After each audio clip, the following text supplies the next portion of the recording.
Aujourd'hui, nous sommes chrétiens, nous sommes sauvés, et Dieu nous a donné Christ pour être notre vie. Cependant, nous continuons à demander à Dieu une chose, 2 choses, 3 choses, 10 choses, 15 choses, une centaine de choses, 1 milliard de choses. Nous pensons que ces choses ont de l'importance. Mais Dieu veut nous faire voir que Christ est notre tout. C'est pour cette raison que Dieu, dans sa parole, révèle que le nom de Christ est « Je suis ». Nous avons besoin de comprendre et d'expérimenter toujours plus ce que signifie ce nom béni. Dans l'évangile, selon Jean, le Seigneur Jésus déclare « Je suis le pain de vie ». Alors, nous demandons du pain, car nous le considérons comme une chose.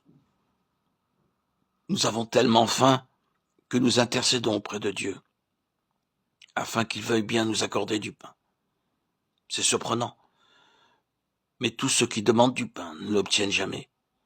C'est pourquoi ils demeurent affamés. Jusqu'à présent, je n'ai pas servi le Seigneur assez longtemps, mais je l'ai servi suffisamment d'années pour pouvoir dire que je n'ai jamais rencontré quelqu'un qui, demandant du pain, l'ait obtenu.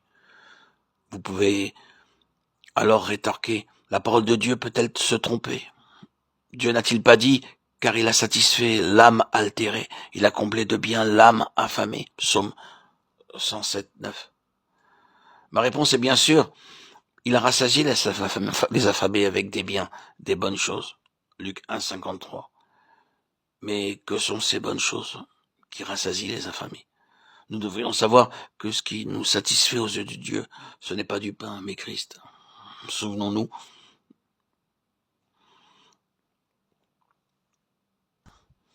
il nous est arrivé où nous nous sentions affamés, ou vides intérieurement. Croyant que Dieu peut répondre à ce besoin, nous avons prié, et nous attendions à être nourris. Mais nous ne savons pas comment obtenir de la nourriture. Tout ce que nous savons devoir faire, c'est d'aller plus près du Seigneur, en croyant et en recevant toujours plus ce qu'il est, et nous satisfaire toujours plus de lui. Ce qui nous étonne, c'est que, bien que n'ayant pas reçu la nourriture souhaitée, nous sommes cependant satisfaits.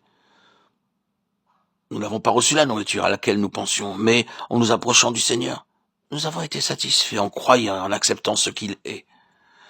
Car la nourriture pour Dieu, c'est Christ. Ce n'est pas quelque chose qui s'appelle de la nourriture. Un proverbe chinois annonce « un pour tous ».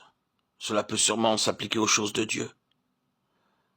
Quelle que soit la chose demandée, Dieu répond toujours par Christ, celui qui est un pour tous. Je me réjouis toujours et je loue Dieu pour la simple raison que ma justification n'est pas le fait de ma propre conduite, mais qu'elle est une personne, le Seigneur Jésus. Puisque ma justification, c'est le Seigneur Jésus, je peux non seulement dire que j'ai cette justification, mais je peux aussi parler de ma justification et louer et donner gloire à ma justification. Est-ce que cela vous semble étrange? Vous pouvez peut-être vous demander comment je peux donner gloire à ma justification. Cependant, j'ai souvent donné gloire à ma justification, car ma justification est la personne du Seigneur Jésus. De même, ma sanctification n'est pas due à ma propre conduite. J'ai fréquemment loué ma sanctification. Je ne prétends pas dire que j'ai loué ma conduite. Au contraire, je hais ma manière de me comporter. Cependant, je peux louer ma sanctification. Parce que ma sanctification, c'est mon Seigneur. Combien ces 2 choses sont différentes. La première est une chose, alors que l'autre, c'est le Seigneur lui-même.